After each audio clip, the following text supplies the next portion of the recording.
Nasci aqui em Campo Grande, aos 4 de novembro de 1928. Eu sou Maria Garcia. O meu nome é Pedro de Almeida Lobo. Eu nasci no dia 27 de fevereiro de 1941, na cidade de Poconé, o estadão de Mato Grosso. Eu me chamo Ademar Vaz de Moura e eu nasci no interior de São Paulo, na cidade de Jaú. Eu nasci no dia 8 de junho de 1944. Meu nome é Otacílio Amaral Nunes, nasci em 9 de dezembro de 1945, na cidade de Amambai, Mato Grosso do Sul. Meu nome é Dalvi dos Santos, eu nasci em Miranda, atualmente Mato Grosso do Sul, em 16 de setembro de 1945. Romilda dos Santos Maiolino, nasci em Ponta Porã no dia 5 de maio de 1930. Meu nome é Laurentino Reis. Nasci na Fazenda Branca, próxima de Terenos, em 21 de fevereiro de 1948. O meu nome é Girofel, que eu acho que é o único no mundo, né? Orestes de Sampaio Toledo. Eu nasci em Itajubi, estado de São Paulo, linha Araraquarense, em 28 de setembro de 1921. Eu sou Carlos Prestes Sanches, nasci na cidade de São Caetano do Sul, estado de São Paulo, no dia 2 de setembro de 1946.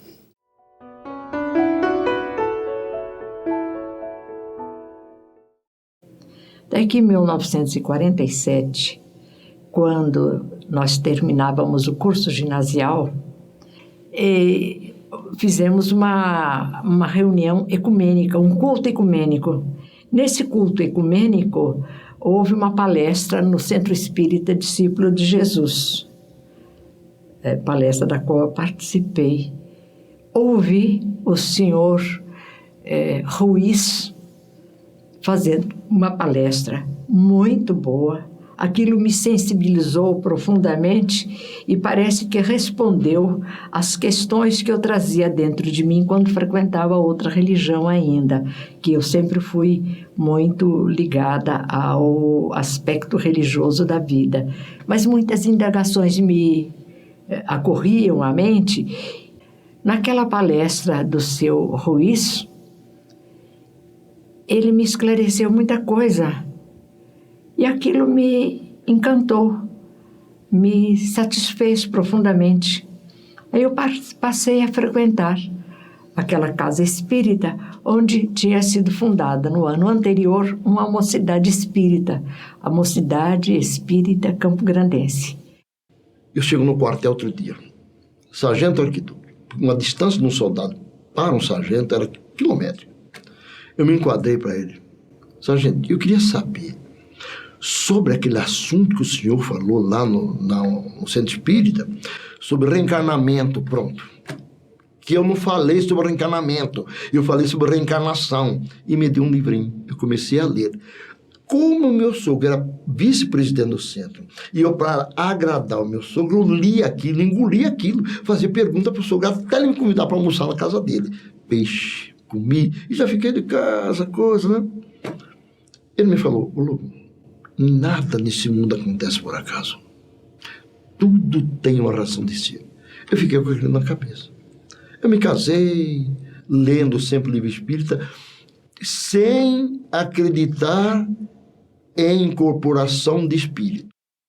Se deu em que, quando aos 14 anos, meu pai extremamente doente, num processo que hoje eu sei, muito agudo de obsessão, foi levado a um centro espírita que havia em minha cidade.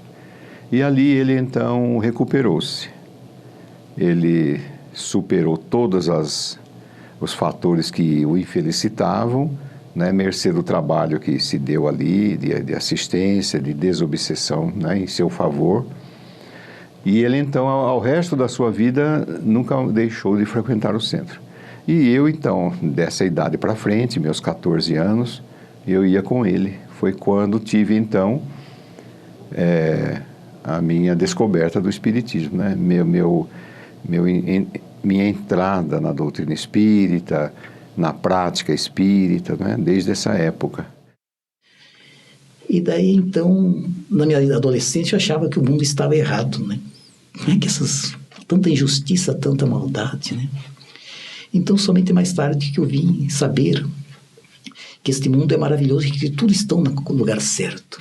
Cada um está colhendo da sementeira que semeou num momento impensado em sua caminhada. E hoje ele está nessa terapia intensiva para refazer seu destino. Ainda que venha colher ingerindo aquele remédio amargo para curar das enfermidades da alma. Então daí o mundo começou a girar tudo no seu lugar depois que eu vim então para Campo Grande em 1970, então aí eu, com a vasta literatura espírita, eu realmente comecei a adentrar com mais profundidade na doutrina. Bom, na realidade meu pai era espírita, né? Embora numa época em que era um pouco difícil, até mesmo para você ter qualquer atividade espírita.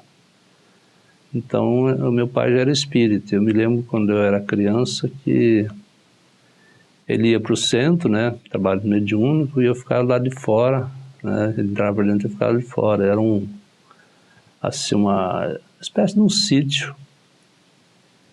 E eu acabava dormindo, né, eu devia ter uns 8, 9 anos, ele já me levava, mas de companhia, assim, né.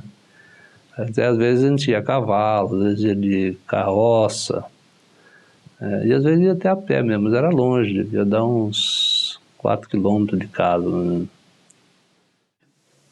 E lá em Bauru, eu ouvindo meu marido falar do seu Caetano Aiello, um dia eu falei para o meu marido assim, hoje eu vou no centro.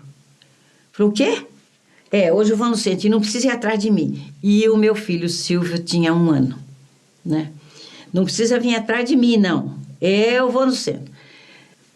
Aí veio o seu Caetano e falando o que era o céu, o que era o inferno, né? Como pelas obras a gente construi um céu, que é uma situação dentro da gente, o inferno também, mas a misericórdia divina, que quando a gente vai melhorando, a gente vai saindo desse inferno, porque é o sofrimento que a gente constrói aqui, se morre, se desencarna, está nesse estado de sofrimento, a gente vai sofrer lá, mas a misericórdia que a gente sai. Então falou tudo aquilo, eu falei, meu Deus, isto aqui é a verdade.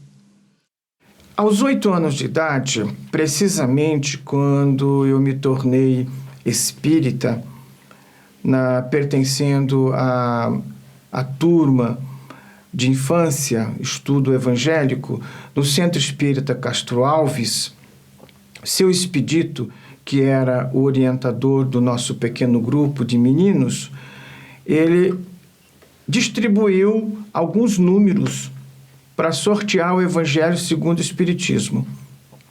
Eu falei, eu vou ganhar este livro. E peguei o número 9. Quando ele falou o número 9, foi sorteado. Eu falei, é o meu. Com isto, quando os meus filhos, minha filha e meu filho, atingiram também os 8 anos de idade, eles ganharam o Evangelho segundo o Espiritismo como presente. Isto marcou muito a minha meninice na iniciação da doutrina espírita com 8 anos de idade apenas. Então eu ia muito à federação, né? E não perdia as palestras era Herculano Pires, era Arileques, Apolo Oliva Filho, aquela turma, né? Luiz Monteiro de Barros. E então a gente não perdia. Só que todos os dias também, a gente sentava junto e saía junto. Eu com a minha ex-noiva e o Edgar Armon.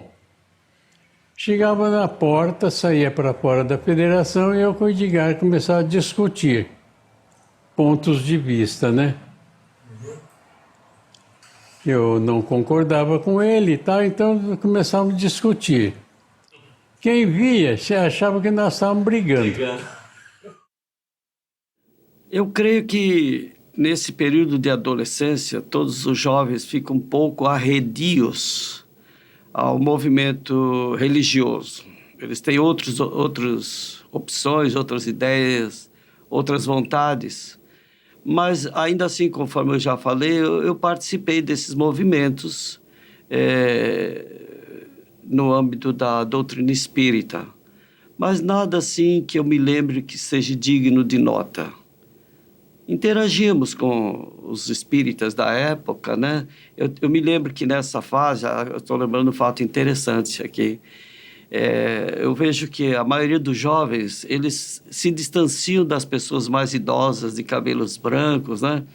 E eu me lembro que muitos e muitos domingos eu ia pela manhã nos altos da Avenida Afonso Pena para bater papo com o senhor Raul Rio Pitan, o conhecido senhor Velho Pitan, que era um dos fundadores do Centro Espírita Discípulos de Jesus. E eu passava assim, algumas horas lá batendo papo com ele para pegar conhecimento, certamente, porque eu não me lembro assim, de um motivo que me levasse lá a não ser o conhecimento. Porque eu era muito jovem, né? Que eu iria querer conversar com o seu Pitan, né?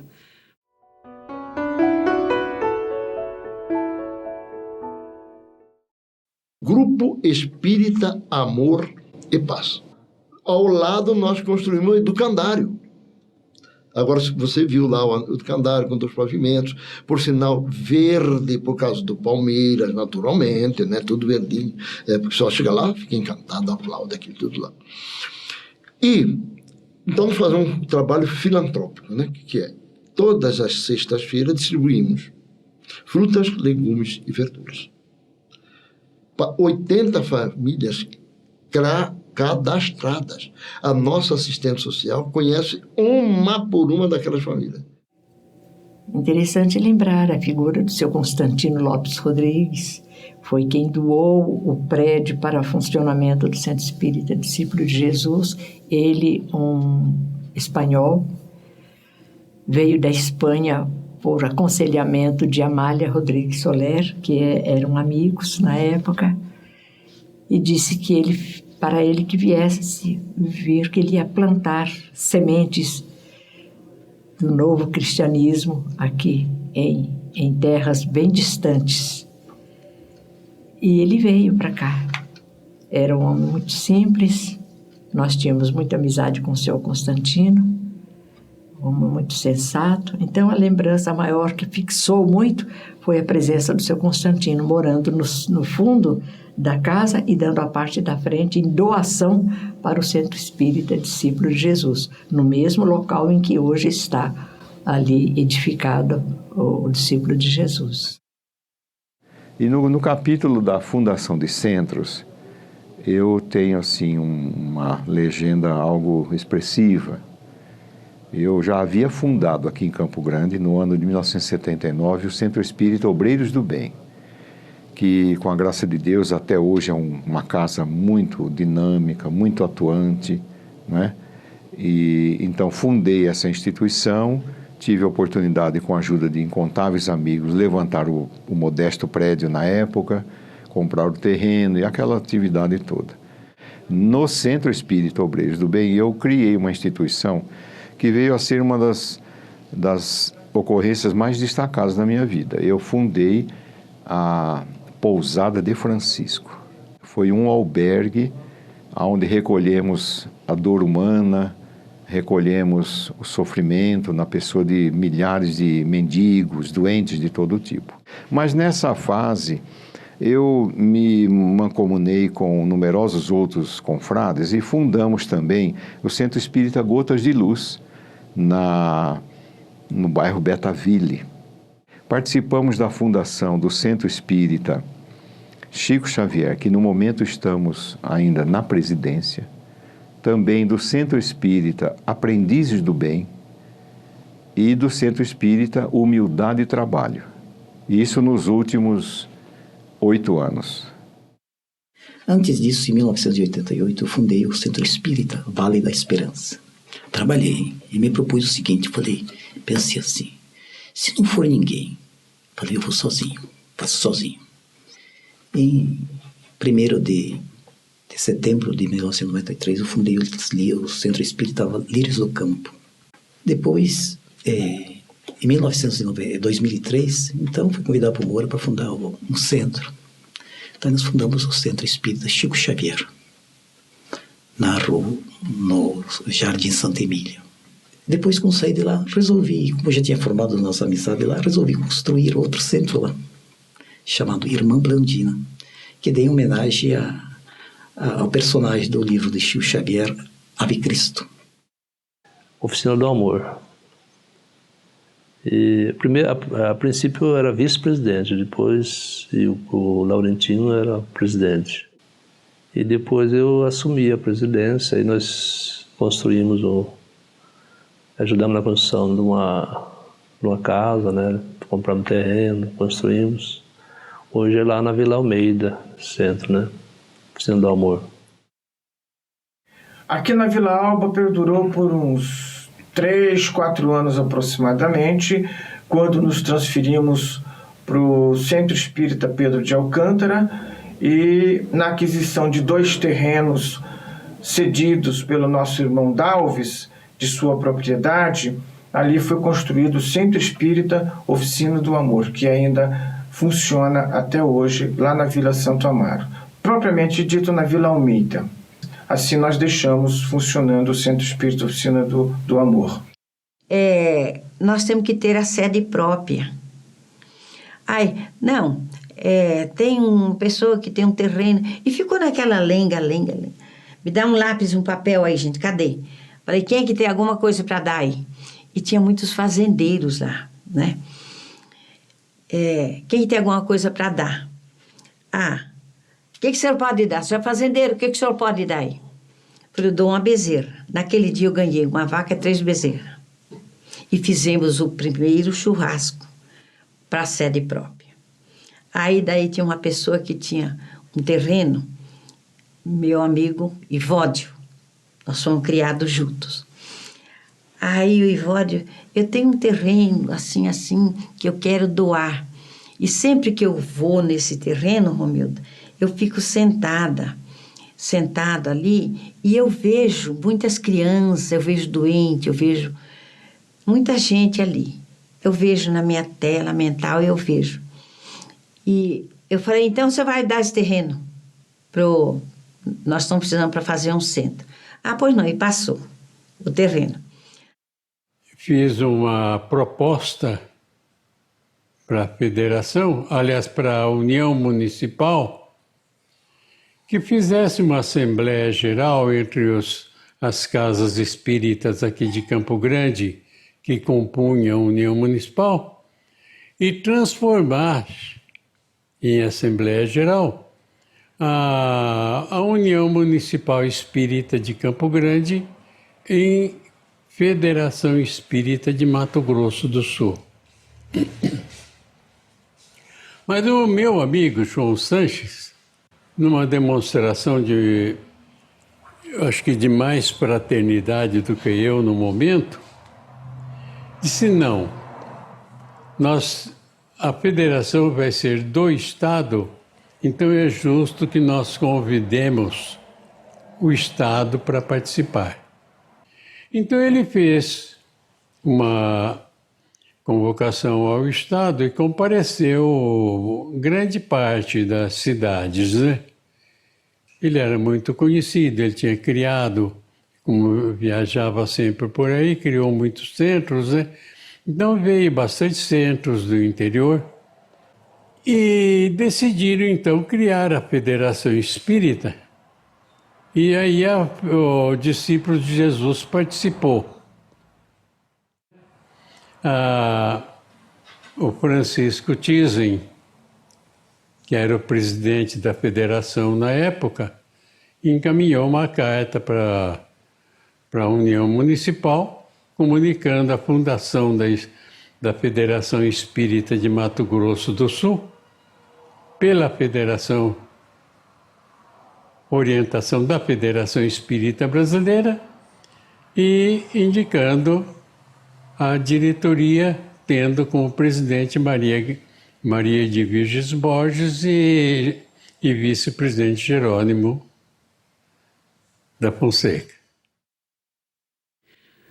Um ano após o meu casamento com a Beth, nós iniciamos uma reunião de culto do Evangelho que era na nossa casa, passamos para uma construção que foi feita lá.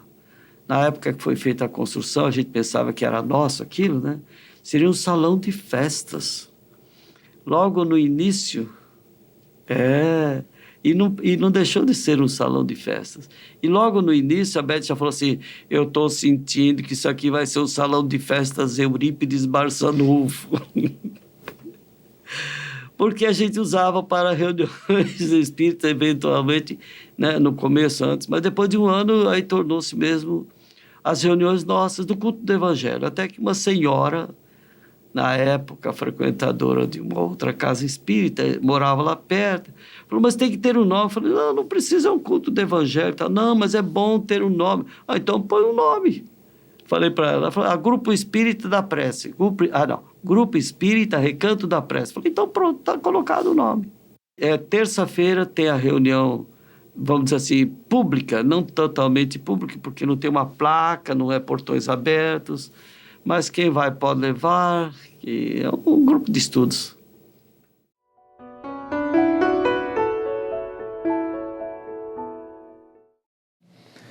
Hoje eu tenho uma modesta atividade de palestrante, tanto na instituição que eu fundei, o Centro Espírita Obreiros do Bem, onde a atual diretoria me chama uma vez por mês para a palestra, no Centro Espírita Chico Xavier, o qual eu presido, também 2 vezes por mês, na escala que ali se elabora. E também sou chamado eventualmente no Centro Espírita Jesus de Nazaré, o que muito me gratifica. E também por alguns anos fui chamado sempre pela diretoria do Grupo Espírita Allan Kardec em São Gabriel do Oeste, o Grupo Unidos de Mãos Dadas lá no Santo Amaro. Em suma, alguns grupos aí onde estão alguns amigos meus e que se dignam de nos chamar julgando algum valor em nosso modesto trabalho. Mas acredito que só o fato de divulgar a doutrina, a boa lembrança dos seus textos, das leituras que temos, a modesta compreensão que o mais de 50 anos de vivência nos dá, já é alguma coisa boa. Isso no campo, então, da divulgação. Tem um trabalho constante de doação ou venda de livros a preços subsidiados, principalmente as obras básicas. E na área assim, mais ligada à mediunidade, eu tenho 3 trabalhos na semana. 2 deles são de acesso ao público, onde temos estudos doutrinários, passes e uma oferta do conforto da mediunidade para as pessoas com a presença do paciente. Então, os grupos que eu dirijo para esse trabalho, tanto no Obreiros do Bem como no Chico Xavier, estão assim acessíveis às pessoas com seus problemas de distúrbios de comportamento, né? Dores, achaques, né? Incômodos de toda a natureza, que sabemos que alguns deles são de origem espiritual. E além disso, eu tenho um trabalho de caráter privativo na semana, onde dirijo um grupo de médiuns à mesa para trabalhos também de desobsessão. Há tantos fatos. Durante o tempo da Mocidade Espírita, nós tivemos o jornal Alvorada, que era fazendo a edição mensal do jornal, né? Naquele tempo que se fazia a montagem do jornal, letra por letra, e a gente acompanhava os técnicos do Correio do Jornal Mato Grossense fazendo a compilação das letras para a emissão do jornal Alvorada, que circulou por muito tempo. Fazíamos também programas de rádio, na Rádio Cultura de Campo Grande, na PR7, fazíamos o programa espírita, e também um fato que marcou o movimento espírita também em Campo Grande foi o problema voltado para a educação. Nesse aspecto, nós podemos dizer que o Centro Espírita Discípulo de Jesus mantinha uma escolinha de alfabetização nas dependências laterais do centro, nas salas laterais. Ali havia uma escolinha de alfabetização. Havia também um trabalho de assistência social com cestas aos mais carentes. E também havia um outro movimento que também marcou muito, foi a fundação da Fraternidade Espírita Educacional, movimento encabeçado pelo seu Onésimo da Costa Faria, esperantista. Já relatei que foi com ele que eu tomei os primeiros contatos com o Esperanto, e ele fundou ali a Fraternidade Espírita Educacional e a escola a que ele deu o nome de Escola Zamenhof, em homenagem ao fundador da língua auxiliar internacional, hoje o Esperanto. Aqui em Campo Grande, depois que eu me tornei espírita praticante, eu fiquei presidente de um centro espírita durante 6 anos. Centro Espírita Unido de Mãos Dadas. Nesse meio termo, foi revitalizada a Cruzada dos Militares Espíritas em Mato Grosso do Sul. E fui indicado o representante. Então, eu tive que deixar o grupo espírita, o Centro Espírita, que eu era presidente, e assumi a Cruzada dos Militares Espíritas. Na Cruzada dos Militares Espíritas, nós criamos, eu falo nós porque eu montei uma equipe, eu e a nossa equipe, nós montamos 32 estudos doutrinários em 30 quartéis, muitos dos quais funcionam até hoje. Depois, em 1997, eu pedi para ser transferido para a reserva remunerada, porque eu ia dirigir no Rio de Janeiro, e eu tenho medo do Rio de Janeiro. Eu pedi para sair e virei a página do caderno da vida militar e comecei a escrever o primeiro capítulo das atividades como espírita praticante na caridade em Mato Grosso do Sul. Primeiro que nós fizemos foi o jornal A Voz do Cruzado Pantaneiro. Digo, o jornal O Cruzadinho Pantaneiro. Depois foi o grupo de cantar A Voz do Cruzado Pantaneiro. Então, é essa parte de centro espírita que eu consegui fazer até hoje. Todas estão funcionando atualmente. Dessas 7, eu participo ainda de 5. Eurípides Bassanu fica a cargo do companheiro Vitor, a esposa, o Valdo Vieira, Paulo Costa e a Tânia. Então, eles têm o trabalho. Agora eu vou pelo menos uma vez em cada uma, né? Participo de alguma delas toda semana. Também temos um trabalho na casa do Carlos Sanches, que nós fundamos com o objetivo de materialização. E até no primeiro momento veio o médium de São Paulo, Antônio Feitosa, e teve umas materializações espetaculares lá. Nesse dia, teve um único dia. E daí os companheiros foram se extraviando, mas eu permaneci até hoje, faz 26 anos. Essas são as minhas atividades relativas a centros espíritas. Então, hoje eu faço parte do atendimento fraterno, né? E as entrevistas, né? Faço parte da fitoterapia, né, também. A gente tem um trabalho lá que faz medicamentos fitoterápicos, né? E os passes, né, que a gente também participa, né? Então, isso aí nós providenciamos o material, que são as ervas medicinais, fazemos as alcoolaturas, né, que é as tinturas, e produzimos o xarope, para tosse, para gripe, para bronquite, né? E tem assim uma aceitação muito grande, que nós fazemos 30 litros, 40 litros, e ele vai bem rápido, né? A gente já fica, quer dizer, uma aceitação muito grande. Inclusive, algumas pessoas levam até para outras cidades e tal, né? Fechada a figueira era dentro do centro. Então, falava o centro da figueira. Mas ele sempre chamou Caminheiros de Jesus. Então, ali nós já estamos há mais de 20 anos.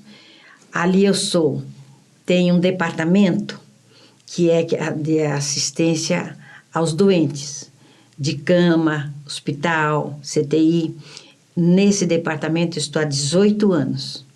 Aí, lá no centro, 2 vezes por semana eu dou passe. Trabalho na Pechincha. E eu faço pinturas e eu dou as coisas que eu pinto, eu dou para eles terminam e vendem no bazar. Então, é um trabalho que eu tenho lá. Então, eu trabalho na passe, trabalho na pintura, trabalho na Feira da Pechincha e vou no centro ajudar a arrumar. Então, esse é o trabalho que eu tenho lá dentro do centro, seriamente. Mas aí tem uma casa, a senhora é espírita, mas é ecumênico. Nós trabalhamos para fazer crochê. Então, a gente faz 600, 700, 800 peças de mantas, cobertor, tudo, e distribui para as assistências no inverno. Trabalho no verão, trabalho no inverno. Então, independente disso, eu sou da ACC, a ACC tem 15 anos, eu tenho 14 lá dentro.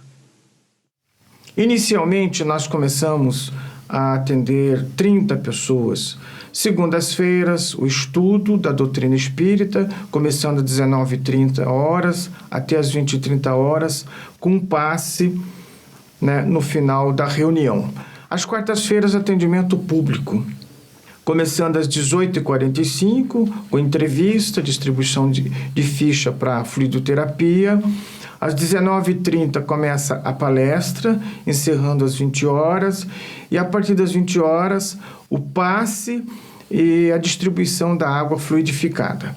As pessoas destinadas para um tratamento mais especializado, mais reforçado no campo do passe, vem a fluidoterapia. Às sextas-feiras, é a continuidade do atendimento espiritual de quarta-feira, tratamento espiritual à distância, começando às 19h30 e encerrando às 20h30. As pessoas atendidas na fluidoterapia deixam seus nomes num caderno, endereço, tudo direitinho, e as equipes socorristas formadas vão visitar estas pessoas. No atendimento, não só a pessoa que frequentou na quarta-feira, mas toda a família.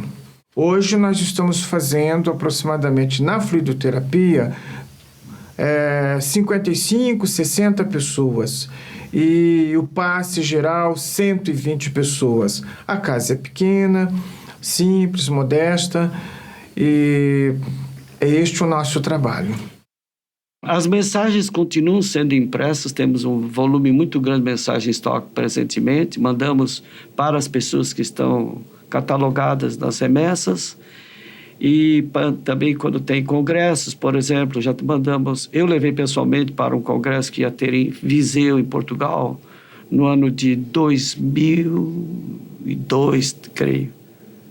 Eu estive lá em Viseu, no Centro Espírita lá, e Divaldo ia falar lá e tal, uma quantidade grande. Nós, quando viajamos fora do Brasil, levamos as mensagens para levar às casas espíritas. Mas nós entramos na era da tecnologia. Então, no espaço Chico Xavier, os eventos que estavam tendo lá, nós já estávamos filmando com as máquinas antigas, grandes, alguma coisa andamos filmando. E depois, durante esses anos, depois, no meu segundo casamento, eu reencontrei um amigo que andou morando muito tempo fora de Campo Grande, morou em São Paulo, morou em Ribeirão Preto, que é o Júlio Feliz e a Aini. Reencontramos e conversamos e foi feita a reaproximação. E ele, participando ativamente conosco, um dia ele me liga e diz assim, olha, consegui fazer uma transmissão, um teste de transmissão de vídeo, como se fora uma estação de TV pela internet. Eu fiquei encantado com isso, procurei ele imediatamente e resultou que hoje temos 2 web TVs criadas por ele, que é a web TV Recanto da Prece, que é do Recanto da Prece Eurípides Barçanufo, onde fazemos as transmissões de todos os estudos que são feitos lá e de palestras ou outros atos de conferências que eventualmente venha a ter lá. E a segunda web TV, que é do Espaço Chico Xavier, que já essa envolve uma dificuldade maior, né, no processo todo, porque vai ao ar espetáculos, né? Então tem artistas que vão lá se apresentar e tal. Está acontecendo, a mensagem está indo, as pessoas estão assistindo em várias partes do mundo. Então, esses 2 processos se ampliaram.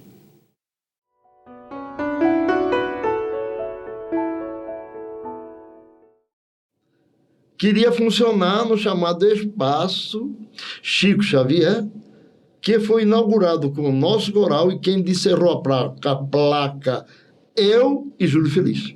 Tá? Consta nos anais, há 10 anos atrás. Né? O Espaço Chico Xavier, aos sábados, é um ponto onde as paralelas artísticas se encontram. Eu falei bonito, eu vou repetir. Onde as paralelas artísticas se encontram. Porque lá é ecumênico. Ecumênico só de religião, não. Lá quem é artista, para apresentar o que bem entender, lógico que dentro dos padrões da moralidade, do respeito e de tudo. Um espaço aberto à cultura em Campo Grande, sem nenhuma prevalência de instituição religiosa desta ou daquela. Todos estão sendo recebidos ali de braços e corações abertos. Frequento o Espaço Chico Xavier todos os sábados. Ir lá, para mim, faz parte do meu pão espiritual. Esse tipo de atividade, sem erro, sem receio de cometer uma heresia, eu creio que ela é inédita. Ou seja, ela congrega todos os corais, todas as atividades artísticas da comunidade católica, evangélica, islâmica, japonesa, árabe, espírita, não espírita. Quer dizer, o nome Chico Xavier, agora para nós, tem sido uma referência da congregação de todas as criaturas que se utilizam da arte para o entrosamento social, né, familiar maior do que era antes. O Espaço Chico Xavier, dentro de alguns dias, salvo engano de minha parte, dia 8 de março, estará completando 15 anos de apresentações ininterruptas. Todos os sábados, 9h30 da manhã, tem eventos culturais. Então, lá, eu digo que eu tenho a satisfação íntima, a felicidade íntima de dizer que aquele espaço começou aqui em Campo Grande, Mato Grosso do Sul, espírito, porque recebe o nome Espaço Chico Xavier, quem chega lá já vê, está bem explicitado, a receber corais de diversas igrejas católicas, a primeira igreja batista, a Assembleia de Deus, Igreja Adventista, Seixonoye, messiânicos, mormons, várias denominações religiosas, que eu não vou lembrar todas aqui, que se apresentam com seus corais para uma manhã de deleite dos que vão lá por assistir, de espetáculos de rara beleza, abertura livre, não tem publicidade alguma, não se aceitam doações, não tem que pagar 1 quilo de alimento, conquanto achamos louvável essa atitude em outras situações, e isso ocorre, mas a pessoa tem que ir para ter o momento dele de parar, pensar, sentir a mensagem, sem pensar que tem que levar alguma coisa, pagar alguma coisa, não. Independe.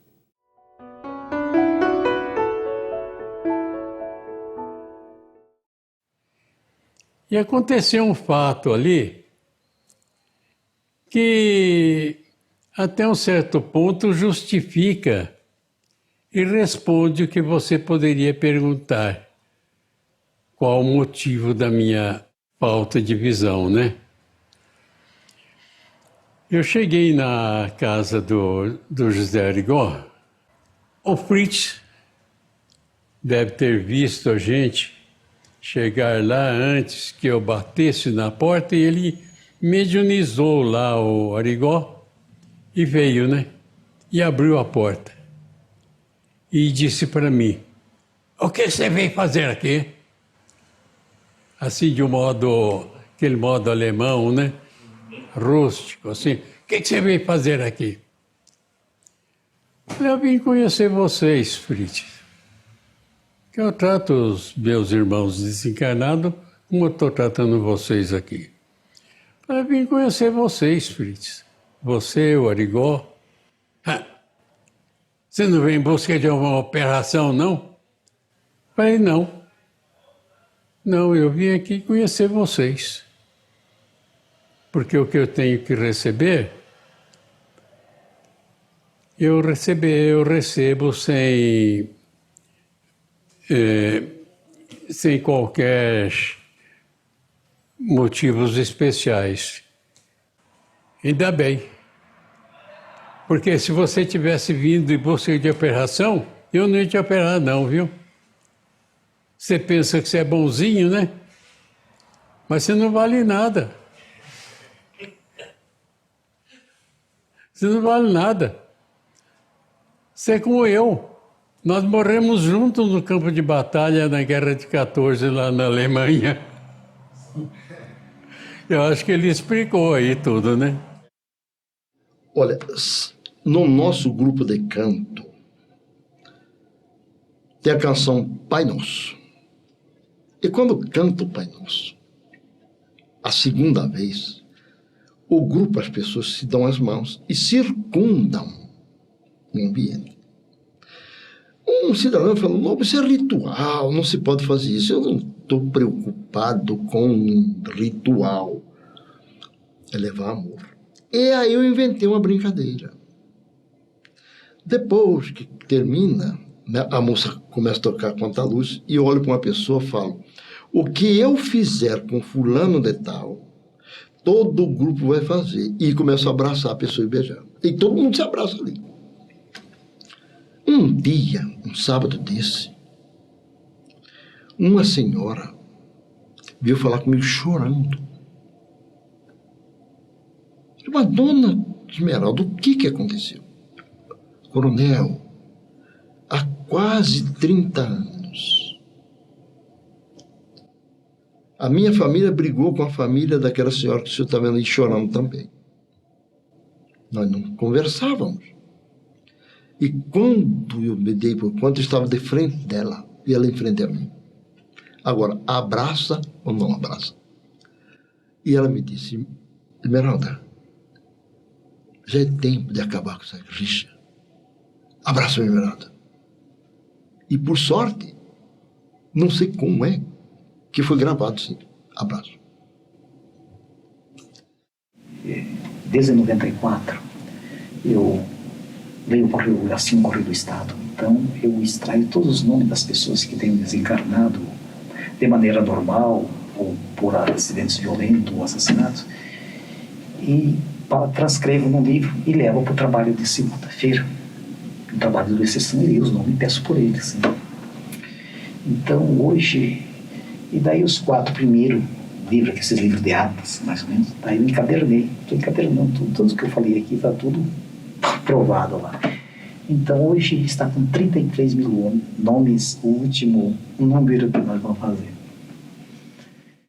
Bom, já era praticamente meio-dia aproximadamente. Eu falei, bom, tenho que voltar para Campo Grande entregar o carro. E, olha, vamos almoçar já no restaurante da saída, porque de lá já seguimos.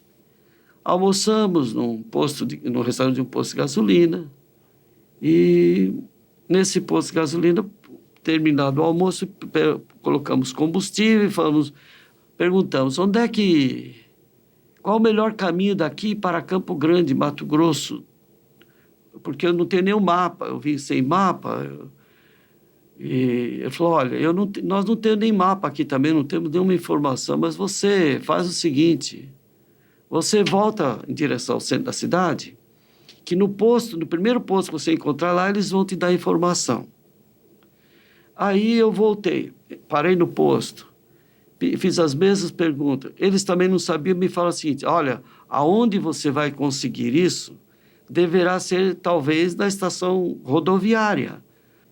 E falei para os meus amigos, para nós não perdermos tempo, vocês vão lá nas agências de ônibus, vê se tem um mapa, tem alguma coisa, pega a informação e eu vou com os taxistas.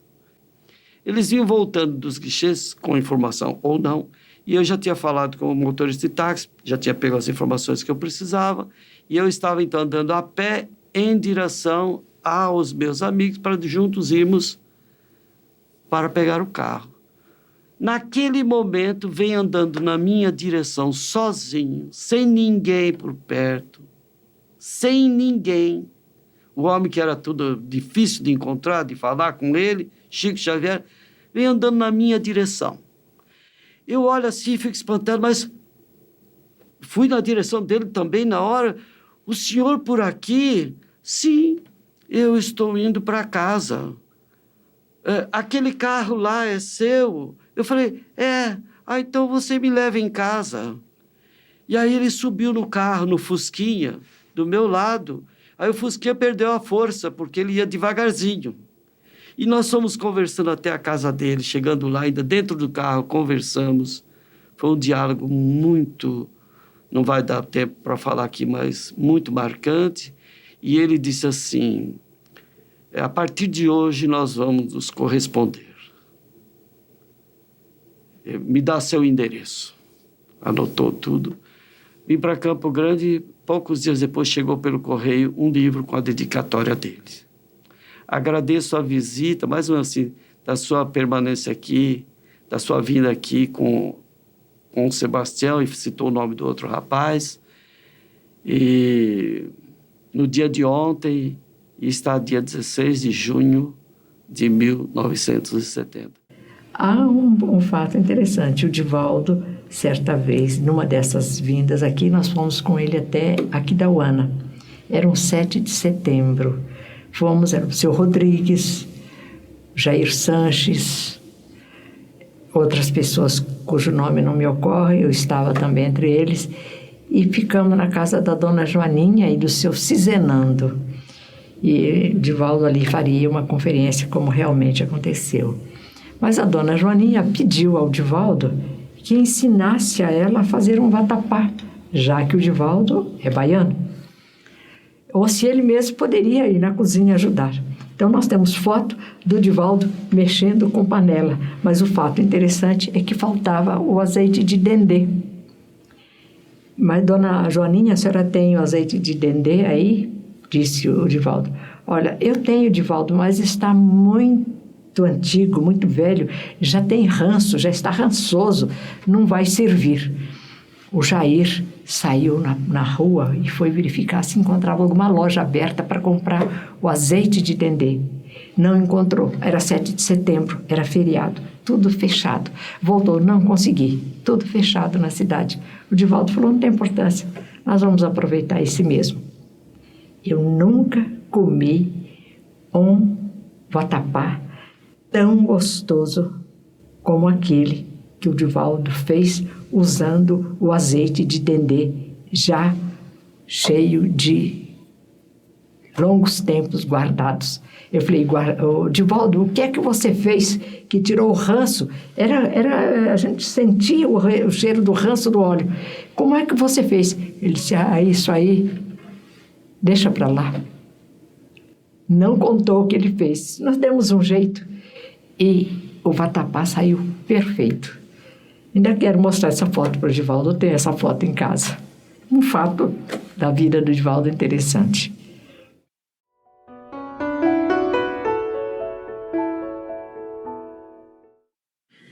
Bom, eu tenho um profundo otimismo que se nós renascemos aqui, neste planeta abençoado, neste maravilhoso planeta azul suspenso no espaço infinito, ao qual Deus permitiu que a vida aqui existisse, que constitui a nossa moradia, a escola abençoada de nossas vidas, que renascemos num plano maravilhoso para tudo dar certo.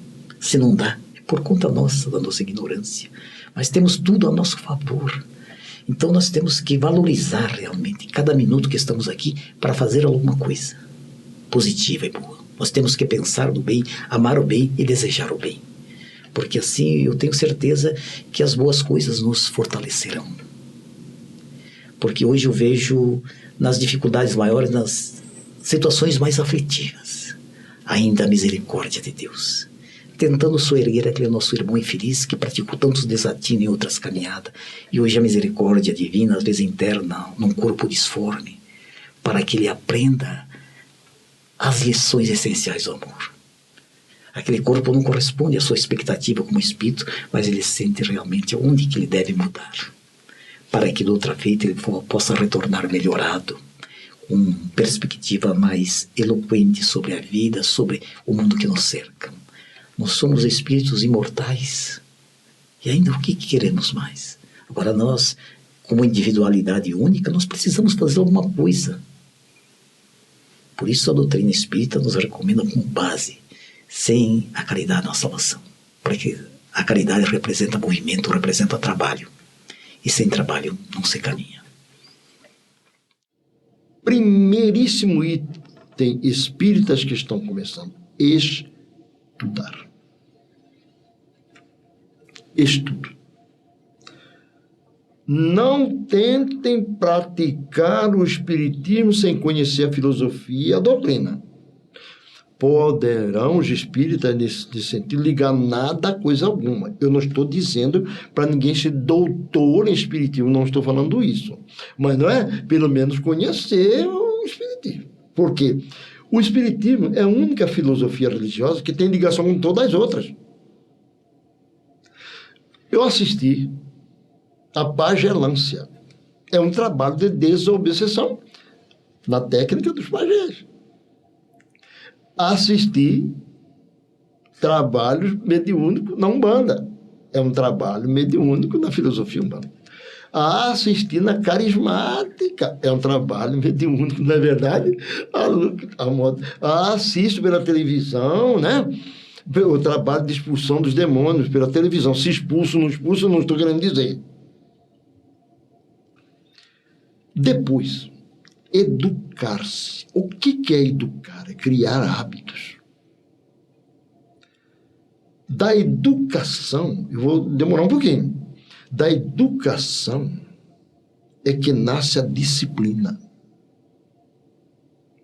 E a disciplina fundamenta-se em responsabilidade, respeito, resignação, renúncia, renovação interior para melhor e bom senso. Essa é a mensagem. Porque da educação vem a responsabilidade, aí vem a ética. O espírita, se é bom ou se é ruim, é problema de Deus. Mas ele tem que ser espírita. Tem que ter ética. E eu vou mais além. Porque é da ética que nasce a moral. Olha, uma mensagem de amor, de fraternidade, de união, de compreensão, de estudo, de trabalho profícuo em favor do bem, da paz, que é o que mais o mundo está necessitando. Continuarmos todos unidos trabalhando pelo mesmo ideal, seguindo os passos de Jesus através dos ensinamentos da doutrina que Kardec codificou e nos deixou como um elemento para o nosso crescimento espiritual. Que Jesus a todos abençoe, proteja e guarde agora e sempre nossa caminhada ascensional. É o que eu tenho a dizer. Eu acredito que toda criatura tem o seu momento de descoberta. Não tem como negar este fato. Essa descoberta interior, ela se realiza a qualquer instante da nossa existência, até mesmo na nossa infância, sem que percebamos. E a ficha vai cair mais tarde, já na fase adulta, já na fase mais avançada. Isto porque fomos criados de tal maneira para a nossa identificação de criatura com o Criador. Isto é importante.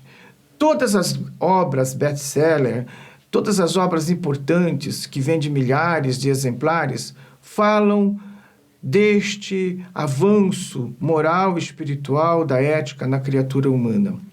Não é somente a religião que trata disto.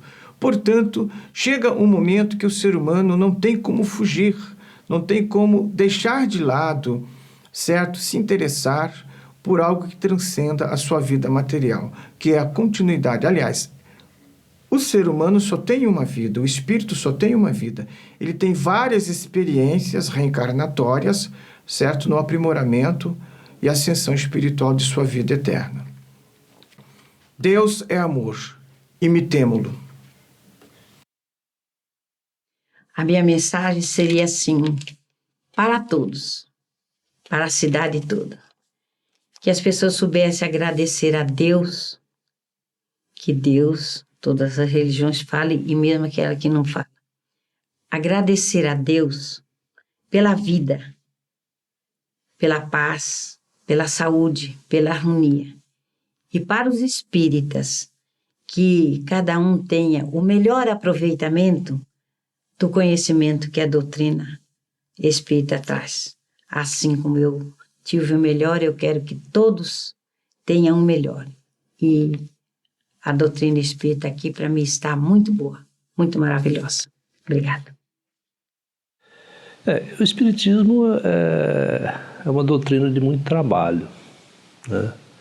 Então, as pessoas que não estiverem dispostas a trabalhar, eles vão encontrar muita dificuldade, que é de trabalho, né? É de muito trabalho, é de muita disciplina, de muito interesse, né? Às vezes a gente tem que abrir mão de muitas coisas na nossa vida para que possamos realmente desenvolver alguma coisa que possa trazer benefício. E lembrar a todos que o benefício maior é nosso, né? Quando você trabalha em favor de alguém, você está trabalhando primeiro em seu próprio favor, né? Mas primeiro a ser beneficiado somos nós. Então, trabalho, trabalho, trabalho. E aí, como lembrou Emmanuel, disciplina, disciplina, disciplina, né? Mas eu diria, no qual eu me incluo também como um aprendiz eterno, com defeitos também enormes, mas eu acho que nós precisaríamos atentar por alguns aspectos.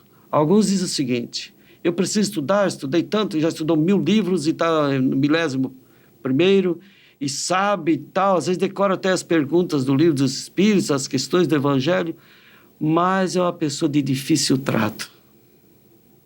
Então, evitar melindres seria uma sugestão.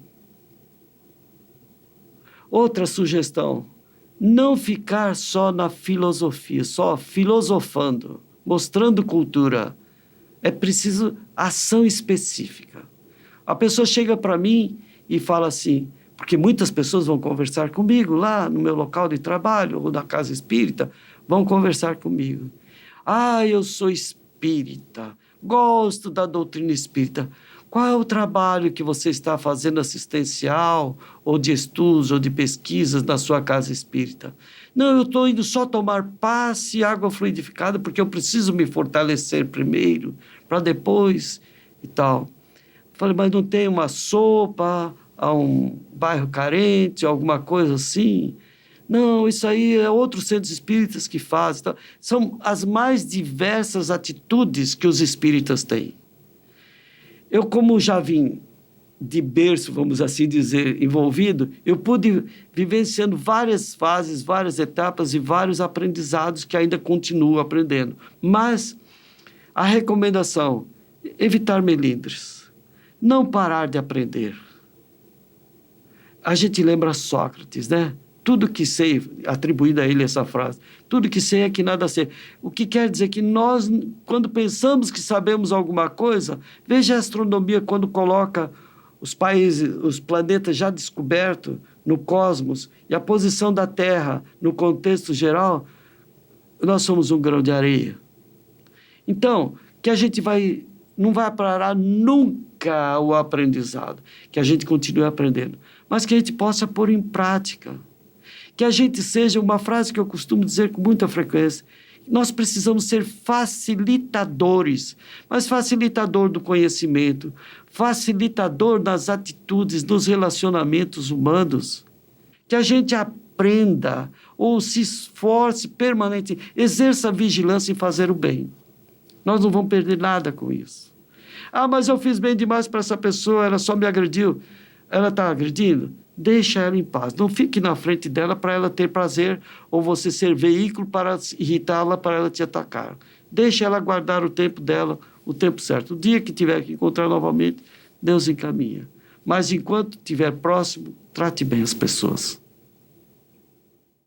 Em toda a história do conhecimento humano, a realidade espiritual é onipresente.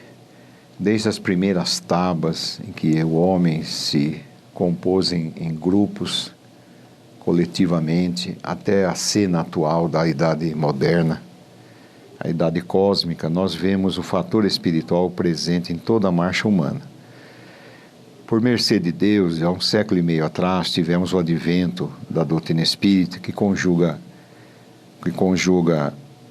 a ciência com a religião. E pudemos nós, privilegiados, conhecer esse impulso generoso que, afinal, nos esclarece, nos ilumina, nos orienta, e marchamos, portanto, no âmbito da doutrina espírita. E a pressão dessa busca por espiritualidade está expandindo todos os arraiais das experiências espíritas. Vemos o crescimento hoje, como se pode ver, do segmento cristão evangélico e tantos mais. Budismo, o orientalismo, tal. E a doutrina espírita caminha com certeza sob a égide do Cristo com seus objetivos. No nosso querido Brasil, nós estamos vendo o crescimento da doutrina espírita, porque o seu fascínio para as almas mais bem informadas, mais educadas, mais esclarecidas é muito grande, sem prejuízo da sua simplicidade, que vem também a seduzir as classes mais modestas. E a comunidade espírita, diante dessa demanda cada vez mais crescente, deve estar preparada para isso, no sentido de superar as fantasias, as ilusões, no sentido de superar o misticismo, buscar um discernimento muito claro à luz da razão, que é um dos fundamentos da nossa doutrina, estruturada por Allan Kardec, não é? Aonde o esquecido bom senso não pode ficar ausente da nossa experiência. Em todos os sentidos, seja no conteúdo doutrinário, no conteúdo vivencial, conteúdo prático, relacional, que se dá nos centros espíritas. De sorte que eu diria para a comunidade espírita que, munida do bom senso, da razão, do impulso incessante do estudo, pudesse fazer aquilo que constitui a síntese proposta a todos os espíritos, que é estudar e servir. Estudar e servir. Podemos, quem sabe, também substituir assim como amar e servir, não é? Esses são, diria, os únicos deveres mais enfatizados que os espíritos nos deixam. Porque essa é a grande revolução religiosa que se dá, superando todo o formalismo, toda a liturgia, superando todo o aparato exterior que nós espíritas somos convidados a fazer, ficamos, portanto, com a essência mais sublime, que é o amor e o serviço ao próximo. Essa é a nossa modesta sugestão, que eu próprio procuro implementar em minha vida.